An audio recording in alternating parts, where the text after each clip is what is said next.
केंद्र सरकार को वह भी नहीं किया। हर चीज के लिए उन्होंने अपने उद्योगपति मित्रों को आगे रखा और जो जनता है उसको पीछे रखा। आज ये स्थिति है कि 45 सालों में सबसे अधिकतम बेरोजगारी आज है हमारे देश में।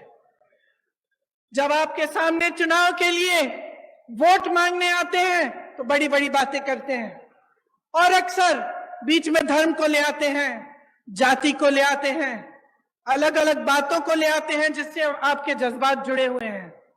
लेकिन बहनों और भाइयों, एक बात को पूरी तरह से आप समझ लीजिए, ये चुनाव किसी दो राजनीतिक पार्टियों के दौड़ में कौन प्रथम आएगा उसका चुनाव नहीं है। ये चुनाव आपके भविष्य का चुनाव है। इसमें सबसे बड़ा सवाल ये है कि आपका हक आपको कौन देने के लिए तैयार है। और मैं दावे के साथ कह सकती हूं कि भाजपा ने 8 सालों में जो सरकार चलाई है इस देश में, उसने आपके हक को बार बार खत्म किया है। जिन बड़े बड़े उद्योगों से आपको रोजगार मिलता था उन्हें चुपचाप से एक के बाद एक अपने बड़े बड़े उद्योगपति मित्रों को सौंप दिया। आपके पेंशन कटवा दिए, आपकी सेना में भर्ती होने के चांस खत्म कर दिए, अग्निवीर ले आए, महंगाई बढ़ा दी और खुद इतने बड़े काफिलों में चल रहे हैं। रोज रोज आप टीवी चलाते हैं, आपको दिखता है रोज रोज, खास तौर से आजकल। आज सुबह तो मैंने देखा कि इनके G20 जब हो रहा था तो बारिश आई और सारा जितना भी वो जहां पे वो G20 की मीटिंग रख रहे हैं उसमें सारा पानी फैल गया है।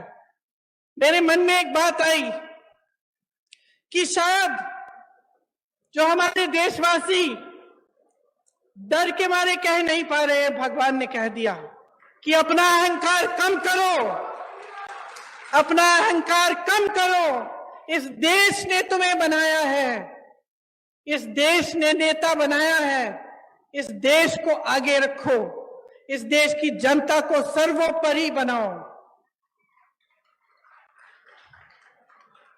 जब ये अपने धनवान मित्रों को सरकार की सारी कंपनियां सौंप देते हैं तो नुकसान कौन उठाता है?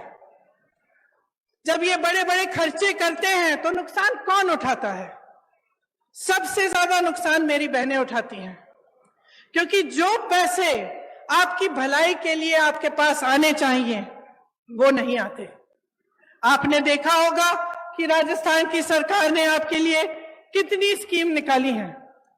पुराना पेंशन आज आपको राजस्थान में मिल रहा है, तो इसका मतलब है कि ये मुमकिन है ना, ये मुमकिन है इसलिए हो रहा है।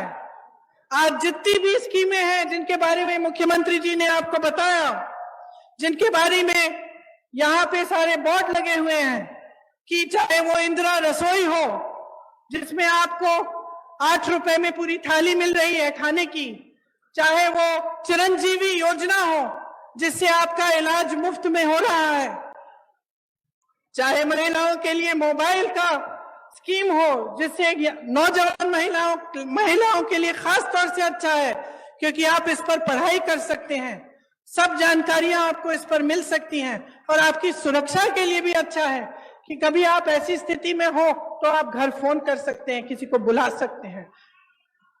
तो ये सब स्कीमें कैसे हो रही हैं राजस्थान सरकार द्वारा?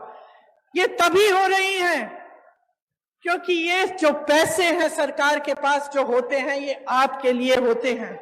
जिस सरकार की नीयत सही होती है वो इस संपत्ति को आपकी भलाई के लिए खर्चती है, और एक ऐसी ही सरकार आज राजस्थान में कांग्रेस की सरकार, अशोक गहलोत जी की सरकार है।